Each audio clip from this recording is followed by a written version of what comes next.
నిన్న రాంబాబు గారు ఒక టైగర్ లాగా, ఆయన ఎక్కువ మాటలు కూడా ఏం మాట్లాడలా, జస్ట్ అలాగా ఒక జెస్చర్ చూపించారు. ఇంకా చంద్రబాబు నాయుడు గారు కానీ, మొత్తం పవన్ కళ్యాణ్ గారు కానీ, మొత్తం వాళ్ళ ఎమ్మెల్యేలు 164 మంది ఎమ్మెల్యేలకి గొంతులో ఎలక్కైపడింది. ఇవాళ రాంబాబుని కలిస్తే ఆయన చాలా ధైర్యంగా ఉన్నారు. రాష్ట్ర వ్యాప్తంగా అంబటి రాంబాబు గారు ఒక మగాడరా అనిపించే విధంగా ఆయన హావభావాలు కానీ, ఆయన ప్రవర్తించిన విధానం కానీ కనబడతా ఉంది. ఇవాళ ఒకటే అంశం చెప్తా ఉన్నా, చంద్రబాబు నాయుడు గారిని ఉద్దేశించి నేను అనలేదు. అక్కడ అంతమంది వేల మంది నన్ను బూతులు దాడుతూ దుర్భాషలు మాట్లాడుతూ అటాక్ చేయడానికి వచ్చినప్పుడు ఆ స్పర్ ఆఫ్ మినిట్లో ఆ మాట వచ్చింది, ఆ మాట దొల్లింది, నేను ఇంటెన్షనల్గా అనలేదు అని ఆయన వ్యక్తపరిచాడు. వ్యక్తపరిచినప్పుడు ఆయనకేమో జైలా, ఇంటి మీదకి దాడి చేసి హత్యాయత్నానికి కారకులైన వాళ్ళకి స్టేషన్ బెయిల్. ఇక్కడ అర్థమవుతా ఉంది, ఇక్కడ లోకేష్ అనే వ్యక్తి యొక్క రెడ్ బుక్ రాజ్యాంగము ఆంధ్రప్రదేశ్ రాష్ట్రంలో అమల్లో ఉంది. డాక్టర్ బిఆర్ అంబేద్కర్ గారు రాసిన రాజ్యాంగానికి ఆంధ్రప్రదేశ్ రాష్ట్రంలో విలువ లేదు అనేది క్లియర్గా అర్థమవుతా ఉంది. 53 కేసులు పెట్టడం ఏంటండి? హత్యాయత్నము, పెట్రోల్ బాంబులు తీసుకెళ్లి ఇళ్ల మీద విసిరారు, వాళ్ళకి స్టేషన్ బెయిల్లా? ఎంత అన్యాయం జరుగుతూ ఉన్నది అనేది ఇవాళ రాష్ట్రంలో అర్థమవుతోంది. ఇది ముమ్మాటికి కూడా క్లాక్ ఇలా తిరుగుతుంది. తిరిగిన వెంటనే మళ్ళీ రేపు అధికారంలో వచ్చేది మేమే. అధికారంలోకి వచ్చిన తర్వాత మొన్నే శ్రావణ్ అన్న చెప్పారు, 3 ఫ్లైట్లు పట్టుకోవాలా. 3 ఫ్లైట్లు పెట్టుకుని ఎలాగ తిరుగుతున్నారు కదా.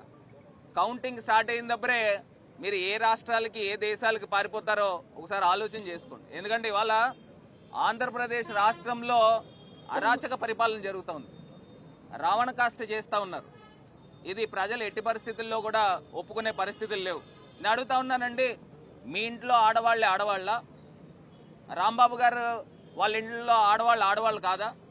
జోగి రమేష్ గారి ఇంట్లో ఆడవాళ్ళు కాదా? వాళ్ళ ఇంట్లో ఆడవాళ్ళు ఉన్నారు కదా.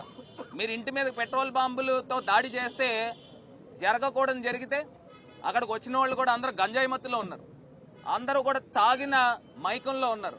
మనకి ఏమన్నా చెప్పి చేస్తారా? దొరికితే అక్కడ చనిపోవడమే కదా. అంటే అది డైరెక్ట్గా మర్డర్ అటెంప్ట్ చేసిన వాళ్ళకి బెయిలా? సాక్షాత్తు ఎమ్మెల్యేనే చెప్పింది, ఏమని చెప్పిందండి? మేము దాడి చేయడానికి వెళ్ళామని ఆమె ప్రెస్ ముందు చెప్తా ఉంది. అంటే దానికి అర్థం ఏంటి? అంటే మీకు రాజ్యాంగం లేనట్టే కదా. రాష్ట్రంలో పోలీస్ డిపార్ట్మెంట్ ఏం చేస్తున్నారండి? తెలుగుదేశం కార్యకర్తల చేతుల్లో రాడ్లు కత్తులు పట్టుకుని ఉంటే వాళ్ళకి ప్రొటెక్షన్ చేస్తున్నారు, వాళ్ళకి ఎస్కాట్ చేస్తూ ఉన్నారు. అంటే ఇక్కడ ఇవాళ క్లియర్గా అర్థమవుతా ఉంది, ఆంధ్రప్రదేశ్లో ప్రజలను గమనించమని కోరుతా ఉన్నా. ఇంకో పక్కనేమో తిరుపతి లడ్డు వ్యవహారంలో చూస్తే ఎప్పుడైనా రాష్ట్ర బాగోగుల గురించి అంతమంది కూర్చుని ప్రెస్ మీట్ పెట్టిన సందర్భం ఉందండి? తిరుపతి లడ్డు ఎపిసోడ్లో వాళ్ళు డిఫెన్స్లో పడిపోయారు కాబట్టి వాళ్ళు కూర్చుని ప్రెస్ మీట్ పెట్టి చెప్పుకునే కార్యక్రమం చేస్తున్నారు. మళ్ళీ చంద్రబాబు నాయుడు గారికి అసలు అది నోరా ఇంకేమనాలా? ఆయన తీసుకొచ్చి బాత్రూంలో వాడే యాసిడ్ వాడారని అంటే రాజకీయాలకి మేము ఎంతకైనా దిగజారిపోతాము అనేది ఇవాళ అర్థమవుతోంది. ప్రజలు కూడా ఎవరు హర్షించరండి, ఈ మంచి పద్ధతులు కాదు.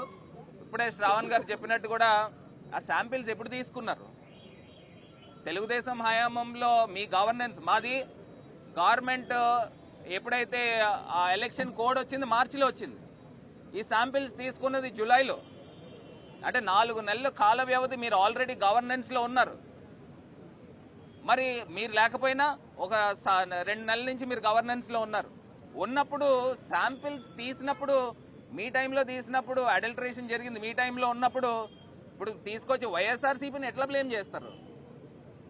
ట్యాంకర్లు వెనక్కి వెళ్ళిపోయిన ట్యాంకర్లు ఇంకో రూపేణ మళ్ళీ వెనక్కి వచ్చి ప్రసాదానికి వాడినప్పుడు మీరు దైవ తప్పిదం చేశారు. మీరు కళ్ళు మూసుకుపోయి మీరున్నారు. ఇవాళ రాష్ట్రాన్ని ప్రజల యొక్క దృష్టిని మరలించే కార్యక్రమము ఇవాళ రాంబాబు గారు అరెస్ట్ అనేది క్లియర్గా అర్థమవుతోంది. 54 కేసులు పెట్టడం ఏంటండి? మళ్ళీ 2023లో ఏదో లేని కేసుని తీసుకొచ్చి ఇక్కడ ఇబ్బంది పెట్టే కార్యక్రమం చేస్తూ ఉన్నారు. రాంబాబు అన్న కూడా చెప్పాం, సెంట్రల్ జైలు చుట్టూరు అంతా కూడా మంచి మొక్కలు ఇవన్నీ ఉంటాయి, ఇదంతా కూడా కాస్ట్లీ ఏరియా అన్న, అందరం కూడా ఇక్కడ 1,00,000 రూపాయల పైన గజం ఉంటుంది, మీరు మంచి ఏరియాలోనే ఉన్నారు, వీళ్ళు ఏదో ఇబ్బంది పెట్టాలని వీళ్ళు అనుకుంటున్నారు, కానీ అక్కడ లేదు. ఇవాళ ఇవన్నీ కూడా దృష్టిలో పెట్టుకోండి. రేపన్న రోజున మళ్ళీ క్లాక్ అలా తిరిగి మళ్ళీ మా వైపుకి వస్తుంది, అది గుర్తుపెట్టుకోండి.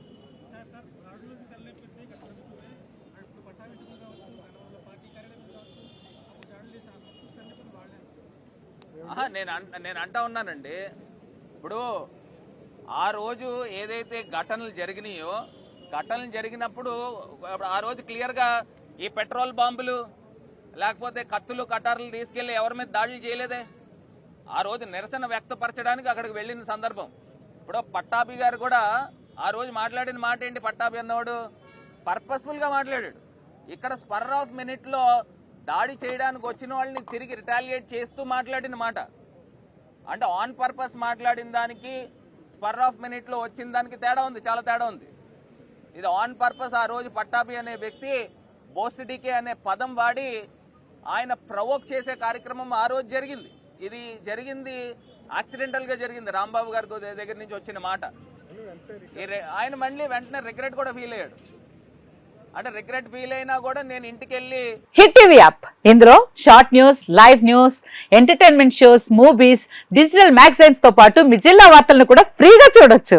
ఇంకెందుకు ఆలస్యం, వెంటనే హిట్ టీవీ యాప్ ని డౌన్లోడ్ చేసుకుని ఫ్రీగా ఎంటర్టైన్మెంట్ పొందండి. Hit TV app, hit TV app, please download hit TV app. Hit TV app ని ఫ్రీగా డౌన్లోడ్ చేసుకుని ఎంజాయ్ చేయండి. మీకు నచ్చిన ఎంటర్టైన్మెంట్ కోసం హిట్ టీవీ యాప్ ని ఫ్రీగా డౌన్లోడ్ చేసుకుని ఎంజాయ్ చేయండి. హిట్ టీవీ యాప్ ని డౌన్లోడ్ చేసుకుని ఆస్వాదించండి, ఆశీర్వదించండి. ఇంతమంది సెలబ్రిటీలు హిట్ టీవీ యాప్ ని డౌన్లోడ్ చేసుకోండి అని చెప్తున్నారంటే ఎంత మంచి యాప్ ఆలోచించండి.